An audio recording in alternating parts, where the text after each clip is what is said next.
Jo vaig aprendre català pel meu compte. Us ben asseguro que no tenia idea, quan estudiava el batxillerat, que aquella llengua que parlava cada dia, que em servia per designar les coses de menjar, jugar o dormir, viure tot just, es podia escriure. Pensava que la meva llengua era com un accident, cosa d'anar per casa, que mai del món aconseguiria la categoria d'oficial. Era una mena de llenguatge entre pares i amics, com una convenció per entendre's la minoria més acostada a nosaltres, aquella gent amb la qual no calia fingir per conviure, i amb la qual es feia servir el garbuix de paraules i expressions autòctones. Mai per mai se m'hauria ocorregut que la nostra llengua era antiga i rica i que havia estat fixada en bona literatura des de la invenció de la impremta. Vaig aprendre català amb un manual d'ortografia i amb una gramàtica de Francesc de Borja Moll, quan ja tenia 22 anys. I tot seguit em vaig posar a filar paradisos particulars en català i fins vaig publicar-los, com si la llengua ignorada, la tradició oral de meravelles escoltades des d'infant en les rondalles, aquella imaginació farèstega de les pedres pelades i les terres ermes de Menorca, portés tot d'anys empenyent per manifestar-se. Aprendre a escriure a la llengua fou com aprendre a parlar i mullar un enfilall de contarelles emmagatzemades i retingudes des de sempre. A Menorca, sobretot a la part de Ciutadella, sempre he enrotllat català, encara avui en dia i tot. Tenia una idea, una imatge del Moll més adusta del que era, perquè era un home molt alegre. I en certa manera em va acollir com un fill. I quan em va acollir com un fill? Quan li vaig enviar aquest llibre, el manuscrit que diuen, no? Es diu Contes menorquins. Aquí posa 20 de desembre de 1971, 14 de gener de 1972, és quan el vaig escriure. Tenia unes 150 pàgines, el paper tornat bé, jo també. I hi havia, per lo que veig aquí, 20 narracions. I és que està corregit, perquè jo encara sabia molt poc català, i el que feia per no perdre la inspiració era escriure la cosa malament i després la repassava i feia un rotlo i la corregia amb un diccionari. El paper aquest me'n record que el comprava a Can Fullana. Trobo que em costava 20 duros, 100 pessetes. I era el motiu per el qual me vaig decidir per escriure en tos de pintar, perquè en 100 pessetes podia fer una novel·la i en 100 pessetes no podia fer una exposició ni de prop.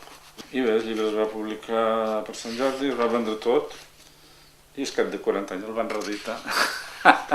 Van tardar un poc perquè Can Moll són un poc lentos per editar. Però vull dir que també es dona el cas que en aquest llibre hi ha moltes claus de la meva obra posterior. Me va explicar el mateix autor. Diu, com que m'han dit que era un autor amb molta imaginació, jo he posat la maquineta d'imaginar aquí i els personatges que surten, i això ningú ho diria, però està agafat d'un cap, m'ha de dir, d'un emperador alemany, d'un gravat d'un emperador. El que feien els surrealistes, Max Ernst ho feia molt, agafava un gravat normal i el feia collage i dibuixava coses i el transformava en una altra cosa. I en aquest sentit, clar, està emparentat amb el surrealisme igual que hi està la meva obra. Al Camp de la Lasa surt el barco. Hi ha una narració que passa un barco i després va parar dins un quadre, perquè el veia passar cada dia. És el pas d'estem, no? El barco que va, el barco que torna. I nosaltres que ho que un dia deixaran de mirar-ho.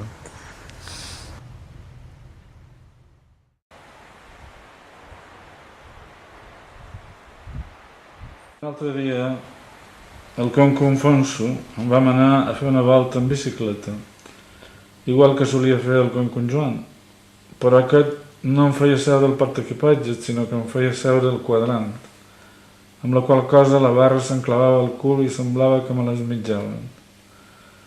M'agafava rampa i ens havíem d'aturar, perquè jo fes unes quantes passes i em tornàs a sentir les cames. Aquell dia el Conco es va aturar a cal apotecari i cavaller, i jo el vaig esperar assegut a la cera. Va passar amb Marcel i em va donar un cinturó fet amb paquets de Chesterfield, molt ben plegats. Va passar mon pare amb la senalla al manillar de la bicicleta i em va donar mitja pesseta perquè anés a comprar xufletes. Va passar en Capó, que era un home molt correcte, que sempre em feia molt de cas, i jo ja començava a estar cansat de tant d'esperar allà de fora i li vaig contestar malament. Aquell home es va espantar perquè mai no li havia contestat malament i jo li vaig dir que em deixés fer tranquil. Que posats a fer em podia deixar fer tranquil per sempre més.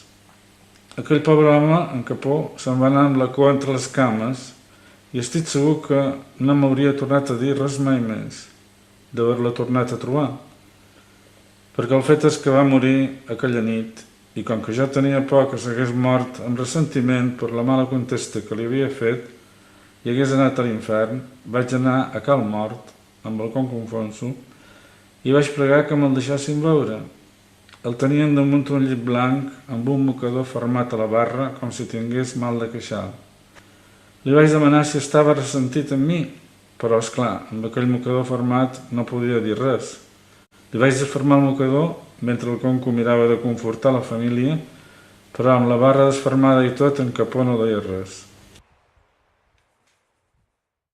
Aquest dibuix és mon pare. Jo el vaig fer quan tenia 16 anys. Estudiava dibuix, a més de l'escola, quan sortia i els vespres, els fosquets. Llavors mon pare estava assegut a la camilla i llegia una novel·la i jo m'hi vaig posar davant i anava pintant. Tenia els ulls baixos, però qualque vegada els alçava i els hi vaig fer així com vaig poder. Aquesta era una il·lustració del Camp de la Losa, d'una part del Camp de la Losa. L'escola escrivia una redacció i tenia un àngel que li dictava i el capellà darrere que el vigilava. Vull dir que tots tenen... Hi ha un tros d'escrits i tot.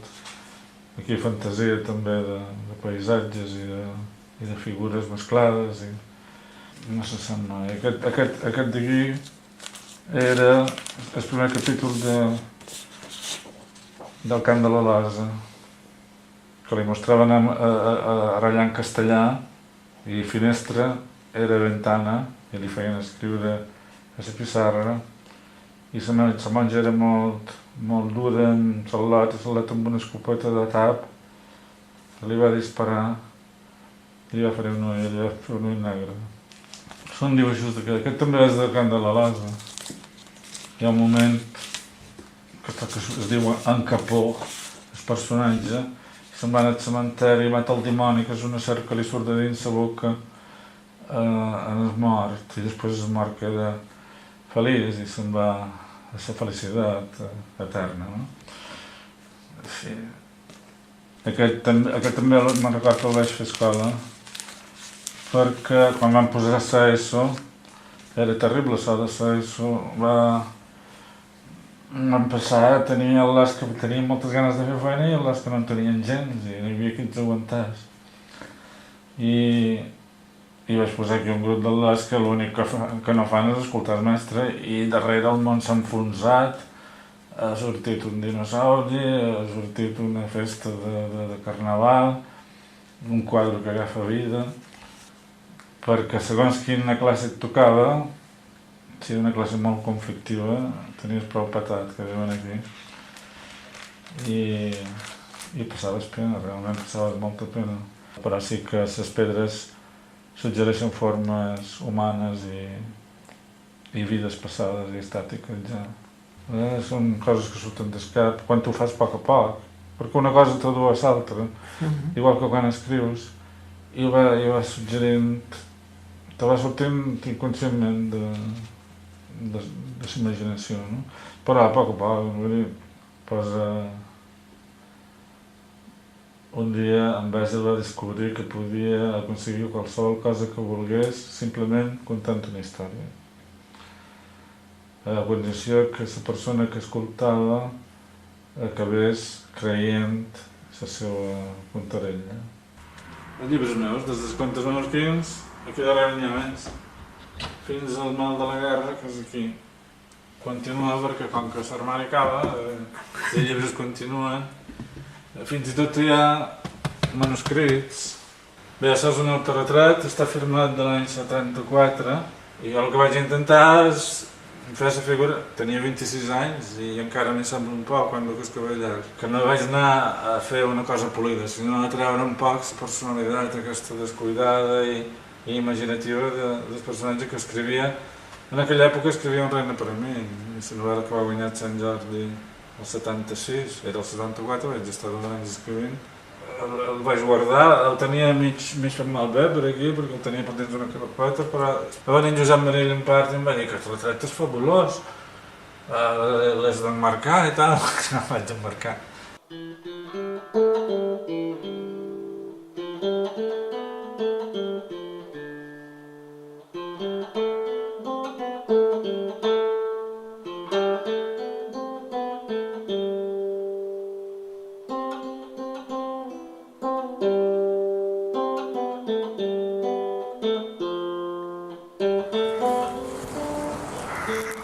I és que és feixuc escriure perquè t'has d'ocultar molt. I jo sempre he escrit des de Menorca, quasi tot ho he escrit a Menorca. Vista pels meus ulls, evidentment són uns ulls un poc surrealistes i personals. Això ja ho vaig veure des del primer dia, jo tinc que escriure el que jo conec i jo per fer una novel·la sobre Egipte m'havia empat part. No vull dir que no la faci, però primer l'hauria de conèixer a fons. I en canvi a Menorca la tenia molt a prop des que era petit, i s'infantesa la tenia molt a prop. I era molt bona de manejar, de la meva manera, no? Que era incorporar-hi molta fantasia, molta imatge irreal, que era la manera nova de fer les coses. El mango és el que ja podia fer millor, no? I era així, des de mitificar Menorca fins a veure el món des de Menorca, que és una manera... Tothom escriu o pinta o fa música demostrant la seva manera de veure el món. I el meu món era aquest món petit de Menorca. I la manera de parlar de Menorca era perfecta, perquè té un lèxic i una riquesa lingüística que la gent ignora totalment, o ignorava en el moment que jo vaig començar. I llavors ho vaig emprar com a eina però per fer una literatura que es pogués presentar a qualsevol banda, no per fer una literatura purament costumisme. Jo me servia del costumisme però per fer una novel·la més surrealista, més realisme màgic, deien, o per fer novel·la d'aventures, o per fer qualsevol tipus de novel·la que he provat de fer, no? Pau, tu tens una construcció narrativa molt extensa ja. Sí. I has tocat fins i tot gèneres diferents, sobretot en les darreres novel·les. Sí. Aquesta dimensió d'aventura, però a la vegada amb un missatge, perquè realment darrere la teva volada imaginativa hi ha també un dipòsit de moral, que és el que les grans novel·les tenen. Clar, hauria de fer una de gran. I vaig provar de fer una novel·la més total, que diuen, molt més llarga, descrivint més les coses, i no descrivint, sinó incloent-hi més coses, i amb una estructura novel·lística pura, de dir, captar l'atenció del lector, i a la darrera, per exemple, donar, a més, un fons humà profund, o almenys intentar donar-li, no? I és això, afegir a la facilitat per imaginar la vida i les conseqüències de la vida, és el que he fet darrerament, el mal de la guerra, sobretot, i també les bodes del diable. Si anem al cant de la Losa trobarem el millor Pau Fanet dels inicis, també. Sí, sí. El mateix costumisme que jo posava com a fons al cant de la Losa, és el mal de la guerra, partint d'una Barcelona de l'edat mitja que era com un poble gran, tot i que era una ciutat gran en aquella època, però que era molt més bona de manejar, per això que som un home de poble i no un home de ciutat. Però ja la mateixa, fins i tot alguns crítics ho han posat, diu, el que m'agrada més d'aquesta novel·la, cadascú posa la seva visió, no?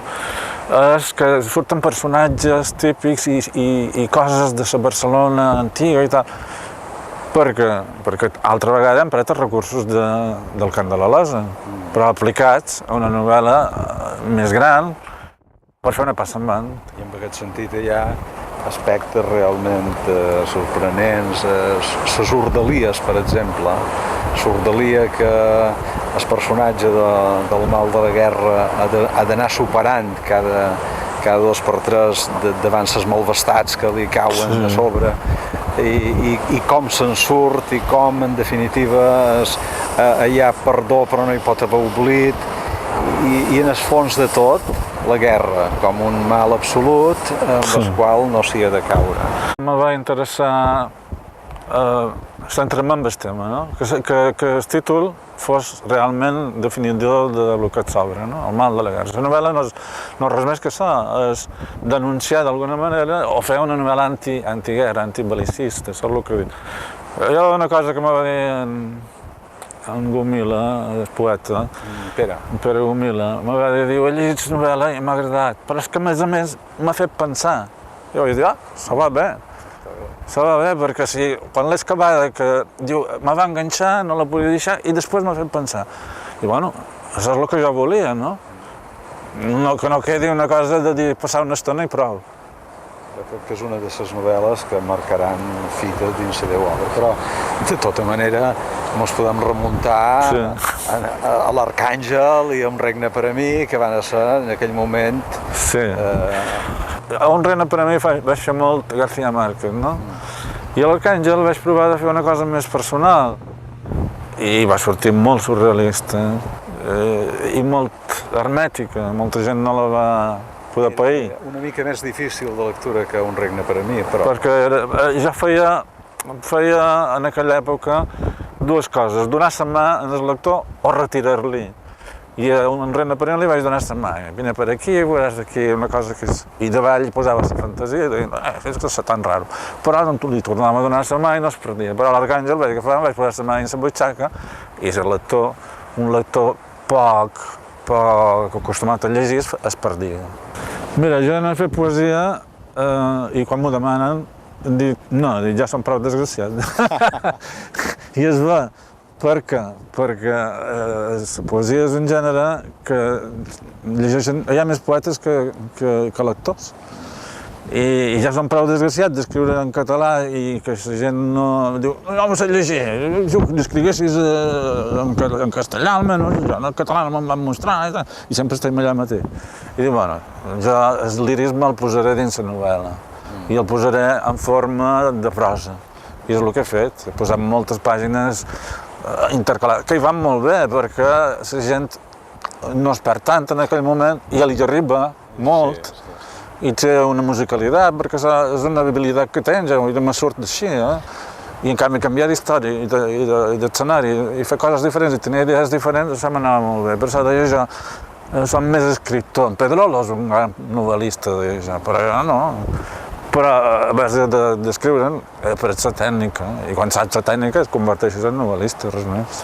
Com a escriptor, i així genèricament, alguns han dit Macondo és Ciutadella de Menorca. Ha de ser per què és que en García Márquez va posar Macondo i no va posar Barranquilla o no va posar... La gent té tendència a identificar-se perquè agafa els tics que té molta gent i posa Ciutadella, posa Ferrari, ja som aquella. Això és fantàstic, però...